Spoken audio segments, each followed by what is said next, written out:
Este projeto é realizado com recursos do Fomento Cult São Paulo, com apoio do PROAC Editais e da Política Nacional Aldir Blanc de Fomento à Cultura, através do Programa do Governo do Estado de São Paulo, por meio da Secretaria da Cultura, Economia e Indústria Criativas. De meu amor.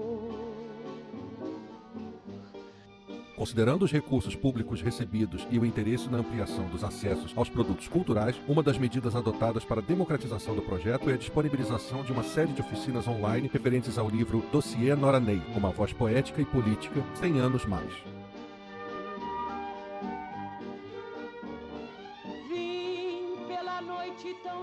Olá, eu sou a Cris Fuscaldo, eu sou jornalista, sou pesquisadora musical, sou escritora, biógrafa e sou também diretora na Garota FM Books, uma editora voltada para livros musicais, para a memória da música brasileira. E hoje eu estou aqui para falar sobre Nora Ney. A gente está fazendo parte, eu e outros pesquisadores, de um livro muito interessante que traz de volta, traz à tona a memória dessa grande cantora, desse grande nome, e que, para além de cantora, foi também uma ativista política, foi uma das primeiras mulheres famosas, né, a se livrar da violência doméstica, a conseguir se desquitar por conta da violência doméstica. Então é uma mulher incrível, tem muito pouca memória, né, sobre ela, muito pouca coisa publicada. Então, um trabalho maravilhoso do Rafael Farias, que está organizando esse material. E eu fui convidada, entre outros pesquisadores, para escrever sobre Nora Ney. E eu escolhi um tema que me é muito caro, que é a Nora Ney e o rock. O nome do capítulo se chama A Breve e Inusitada Viagem da Cantora de Samba-Canção ao Mundo do Rock and Roll. E ela foi breve e inusitada mesmo, porque a Nora Ney era uma cantora de samba-canção, de bolero, era uma cantora de rádio, dos tempos das cantoras, era do tempo das cantoras de rádio. Então, pensar em Nora Ney cantando rock and roll, tentar entender, né, por que ela caiu nessa cilada, para falar de uma maneira bem informal, porque não tinha nada a ver com ela. Não à toa, ela gravou em 1955 Ronda das Horas e em 1961 ela gravou Cansei do Rock. Ou seja, não rolou, não deu certo, não funcionou. E, na verdade, tem muito pouco também, muito pouca informação, muito pouco documento sobre isso, né? Sobre essa passagem de Nora pelo rock, porque justamente foi apenas uma passagem. Mas nesse livro era importante trazer isso à tona, porque em todos os livros que falam sobre rock and roll no Brasil, a Nora Ney é citada. Então, para quem está acostumado a ler, a acompanhar histórias do rock, que sempre foi o meu caso, e por isso que esse tema eu pensei logo, né, quando o Rafael me convidou, eu falei, poxa, esse é o tema que eu tenho que falar sobre, porque faz parte da minha formação. Eu fui formada numa casa que tinha um pai roqueiro, que sempre teve bandas, ou como se dizia na época do rock, né, na época do surgimento do rock, que ele acompanhou conjuntos, um irmão roqueiro também, então eu ouvi muito rock na minha casa, até eu desenvolver um gosto próprio, pessoal, que foi, né, indo para MPB cada vez mais. E, enfim, hoje eu sou uma autora de livros sobre nomes da MPB, né, da música popular brasileira. Mas eu tenho essa formação no rock e sempre ouvi falar em Nora Ney por causa disso. Vou falar um pouquinho sobre essa história, né, do rock no Brasil, para poder inserir Nora Ney nessa história do rock. E vou ler algumas coisinhas, né, estou acompanhando aqui um roteirinho de algumas coisinhas, porque são muitos nomes, muitas datas, né, pra gente não se perder. Bom, o rock chegou no Brasil na década de 50 ainda, mesma época que estourou nos Estados Unidos, claro, um pouco depois, né, e chegou aqui com aquela explosão, que foi uma explosão mundial de Elvis Presley, que trouxe junto Little Richards, Chuck Berry, Bill Haley, Roy Orbison e tantos nomes dessa geração, né, que acabaram aparecendo para o mundo todo, com esse novo estilo, né, com essa nova forma de tocar e cantar, que é uma música que vem do blues, do rhythm and blues, do jazz, né, muito da música gospel, né. Elvis Presley é um que bebeu muito na fonte da música gospel.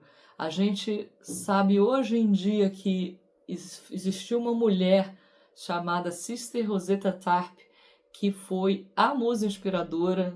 Eu não vou falar musa, né, porque a gente hoje não fala mais dessa maneira, mas ela foi a inspiração para esses roqueiros.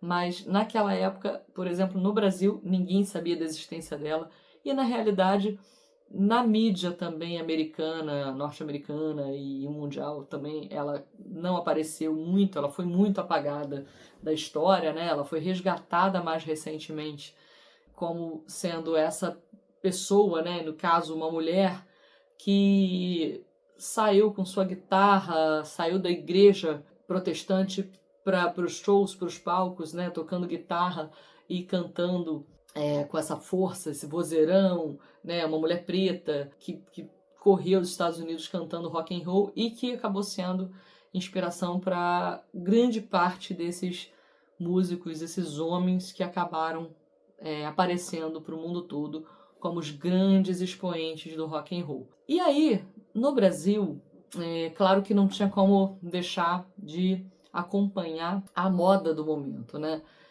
Os discos chegavam no Brasil muito depois do que eram lançados lá na Inglaterra, nos Estados Unidos, né? Então tinha esse atraso. E aí o que acabava acontecendo é que as gravadoras conseguiam muitas vezes propor, né, gravações de versões de músicas ou leituras de músicas, releituras de músicas que ainda nem tinham explodido no Brasil. Isso aconteceu muito, inclusive, nos anos 60, pulando já um pouquinho para frente, com a explosão dos Beatles no mundo todo. No Brasil, por exemplo, muitas músicas dos Beatles foram conhecidas pelas pessoas antes de chegarem as músicas dos Beatles, as originais, por bandas como, por exemplo, Renato e seus Blue Caps, que gravavam versões de músicas dos Beatles em português, e isso era lançado nas rádios, né, no Brasil, e essas músicas estouravam antes mesmo das originais dos Beatles chegarem e serem ouvidas, né, enfim, explodirem aqui no Brasil também.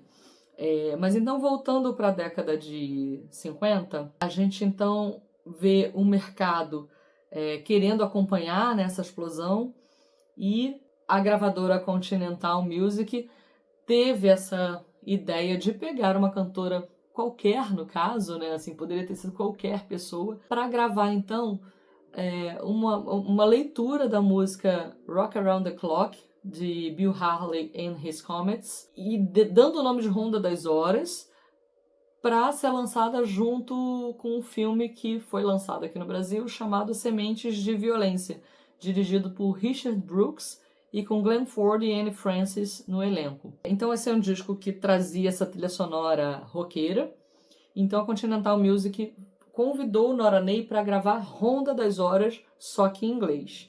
E isso é uma curiosidade, porque toda vez que a gente pensa, Nora Ney gravou o primeiro rock do Brasil no dia 24 de outubro de 1955, chamado Ronda das Horas, que não era uma versão de Rock Around the Clock, era uma leitura, afinal ela gravou em inglês. É uma composição de Max C. Friedman e Jimmy Knight, que foi eternizada, como eu já falei, por Bill Haley and His Comets. Acabou aqui no Brasil, então, dando a largada para a primeira onda do rock nacional. Uma coisa que se fala muito é o rock apareceu com a Jovem Guarda. Calma, o rock apareceu antes da Jovem Guarda, 10 anos antes.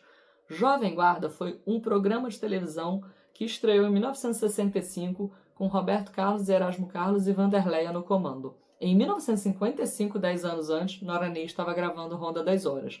Então, essa turma, que na verdade se chamava de Turma do Iê, Iê, Iê, esse nome Jovem Guarda veio muitos anos depois para designar essa turma do rock da década de 60, é uma segunda geração do rock. A primeira geração começa com Nora Ney dando essa largada, e aí logo na sequência vem o grande estouro do rock, que foi Celi Campelo. Mas calma, antes de chegar em Celi Campelo, vamos falar aqui ainda um pouquinho mais sobre essa gravação de Nora Ney, né? Em 55, Nora Ney, que tem também uma outra curiosidade, que o nome dela, na verdade, o nome artístico dela era Nora May. Só que uma fã escreveu um nome errado numa carta, escreveu Nora Ney, e aí acabou ficando. A Nora Ney, como eu já falei, cantava boleros, sambas canção, o que eu no meu artigo chamo de a sofrência da época. Então ela cantou, por exemplo, ela ficou muito conhecida por canções como Menino Grande, do Antônio Maria, que foi a estreia dela em disco em 1952. No mesmo ano ela lançou também, em 52 ela lançou Ninguém Me Ama, de Antônio Maria e Fernando Lobo.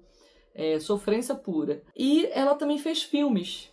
Atuou em filmes como Carnaval Atlântida, em 1953, Carnaval em Caxias, em 1954, nos quais ela aparece cantando. Então, quando ela é chamada em 55 para gravar Rock Around the Clock, Ronda das Horas, ela não teve nenhuma identificação com a música, mas, né, como todo mundo dessa época da rádio, era uma profissional da rádio, da gravadora ali, então ela topou. E aí é curioso porque esse disco, que era um disco de 78 rotações, é aquele que a gente lê 78 RPM, né? De um lado trazia a Ronda das Horas e do outro lado um samba chamado Ciúminho Grande, de Ivan Paulo. O apelido dele era Carioca. E nessa mesma época, a revista do rádio, numa edição ali de 1955, publicou uma nota que dizia o seguinte: o título era Nora em Inglês. Essa nota saiu antes, né, do lançamento. E aí dizia assim: na outra face do disco, ela gravará outro Fox, Robin Nest. Não aconteceu isso. Ela gravou o tal do samba Ciúminho Grande. Essa mesma nota dizia que entregava que ela não quis gravar a versão em inglês de Ronda das Horas. Ela gravou em inglês. Então, olha só a imprensa criando uma série de boatos antes mesmo do lançamento acontecer. Porque tudo diferente do que aconteceu, né? Nora, na verdade, não se identificou, né? É importante dizer que ela teve, assim, com a chegada da Bossa Nova, né, e MPB, ela não se enquadrou muito nas novidades musicais que estavam chegando, né? Ela ficou ali ainda nos boleros e sambas canção. E em 1961, quer dizer, quando o rock já estava bem forte no Brasil, ela vai e registra, então ela canta, né, grava o samba Cansei de Rock, que ela reclama, né, através da letra, que não tinha nada a ver, né? A letra fala assim: eu ligo rádio e tome rock, vou à boate e tome rock, é de amargar, não tem mais jeito. Eu vou me mandar no peito, lá pra América do Rock. E nesse disco de 78 rotações, com esse samba Cansei de Rock, o segundo lado, o lado 2, né, trazia o bolero romântico Luz que Não Se Apaga. Então, ela se despede totalmente do rock, quer dizer, nem chega a ficar, né? Ela entra em 55 e sai do rock, se despedindo aí com essa gravação. E aí, nesse artigo, eu trago um pouco da história de outras mulheres, outras cantoras que tentaram surfar ou que surfaram nessa onda do rock, né, com mais empolgação do que Nora Ney. No mesmo ano, 1955, ela gravou em outubro, e em dezembro de 1955, Heleninha Silveira gravou 78 rotações pela gravadora Odeon, com o mesmo rock, com Ronda das Horas, só que nesse caso o nome ficou Na Ronda das Horas, gravado em português, numa versão do Júlio Najib, e que teve acompanhamento do grupo Titulares do Ritmo e da orquestra dirigida por Rubens Pérez Pocho. Então, quer dizer, a Heleninha Silveira, no mesmo ano, acaba gravando em português, né, a versão. Aí sim, isso foi uma moda, uma onda, né, no Brasil, como eu falei anteriormente, por exemplo, do Renato e seus Blue Caps. Vários artistas, vários nomes da música entraram nessa onda de fazer versões de grandes sucessos britânicos e norte-americanos. Outro cantor de rádio que entrou na onda do rock foi Calbi Peixoto. Em 1957, ele gravou o primeiro rock composto no Brasil. Se chamava Rock and Roll em Copacabana, de um autor chamado Miguel Gustavo. Então, essa turma, como eu disse, deu esse pontapé inicial na primeira geração do rock nacional. E aí, o grande sucesso de rock nacional vem com Celi Campelo e a música Estúpido Cupido, que era uma versão do Fred Jorge para a música Stupid Cupid, do Nil Sedaka. A Celi Campelo era uma menina muito novinha e gravou, essa música estourou em 1959 e ela destronou todos os homens que estavam tentando fazer rock naquele momento, né? E ela, a diferença, né, de Celi Campelo para Nora Ney é que a Celi estava apaixonada pelo estilo, mergulhou de cabeça, gravou muitas outras músicas, não ficou só no Estúpido Cupido, ela gravou Lacinhos Cor-de-Rosa, que é uma versão também de Fred Jorge para Pink Shoelaces, e ela gravou, inclusive, assim, a capa do primeiro álbum da Celi Campelo já traz ela usando calça comprida, que era aquele estilo moda do rock e tal, né? A Nora Ney, ela faz essa passagem meio meteórica, né, pelo rock and roll, não fica, mas ela abre caminho para diversas outras cantoras. Tem umas curiosidades também nesse artigo que eu achei interessante trazer, né, e que eu espero que vocês, né, que venham a ler possam desfrutar. É que, assim, tem outras cantoras da mesma época de Nora Ney que também passaram um pouco, né, por essa onda do rock and roll. Estou falando, por exemplo, a Julie Joy, uma cantora que ganhou a coroa de rainha do rádio em 1957, gravou, por exemplo, em 1960, Você Não Tem Razão, era uma versão também de uma música de Linda Powers, Quero Sonhar, que era uma versão do trio vocal feminino The Ponytails,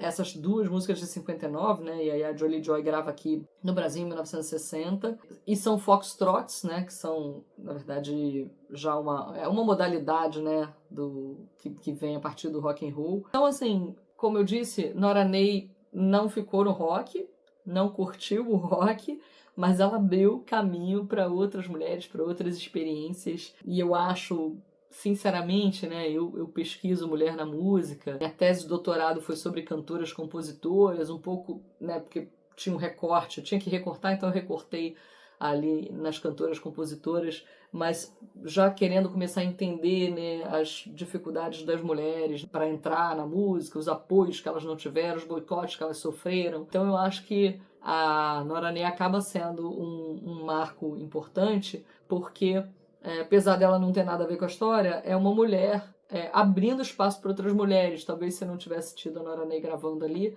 a Celi Campelo, que teve... Isso é interessante. O irmão dela, Tony Campelo, teve que convencer o executivo de gravadora a permitir que a irmã dele, tão novinha, né, cantasse e gravasse. Não sabemos, mas eu imagino que o Tony deve ter chegado para o executivo e ter falado: poxa, a Nora Ney foi, né, uma mulher, cantou já, por que a Celi não pode cantar? E ela não foi apagada da história como Sister Rosetta Tharpe. Isso também é outra informação interessante, né, assim, para se pensar, porque o nome dela ficou, está em todos os livros que falam do rock, e agora neste livro, Dossiê Nora Ney, a gente vai conhecer muito mais da Nora Ney do que só essa mulher que foi a primeira cantora a gravar um rock, ou essa cantora de boleros e samba canção. Tem muitas histórias interessantíssimas nesse livro que podem ser exploradas, conhecidas agora, e vai criar memória para essa mulher, grande mulher da história da música brasileira. Eu sou Cris Fuscaldo, na vida acadêmica Cristina Fuscaldo de Souza Melo. Sim, eu tenho duas carreiras paralelas, uma de autora, escritora, biógrafa, jornalista e diretora na Garota FM Books, que é uma editora voltada para livros musicais, e na vida acadêmica tenho mestrado e doutorado em literatura, cultura e contemporaneidade pela PUC-Rio, e sempre estudando, trabalhando música, pesquisa musical, e entrelaçando questões de letras, de literatura, com comunicação, com biografia, com gênero literário e biografia, que é o que me interessa e é onde eu atuo profissionalmente. É um prazer estar aqui falando, né, participando desse projeto patrocinado pela CUT SP, Política Nacional Aldir Blanc, edital de realização de pesquisa e publicação de estudo cultural. Muito legal que a gente possa falar, então, dessa grande cantora, desse grande nome, Nora Ney. Eu e diversos outros pesquisadores convidados pelo Rafael Farias para escrever, né, cada um falar sobre um tema, escrever sobre um tema, sobre Nora Ney, aprofundando, né, a história de Nora Ney, para quem não conhece, conhecer um pouco melhor. E é muito interessante que vocês que estão acompanhando a gente têm acesso tanto ao livro quanto a essas oficinas, palestras, conversas que a gente vem tendo aqui também em forma de vídeo, né, de audiovisual, para ficar para a história da Nora Ney e da memória da música brasileira.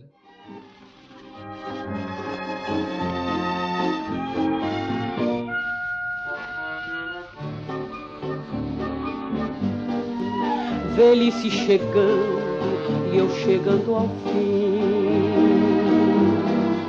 Ninguém me ama,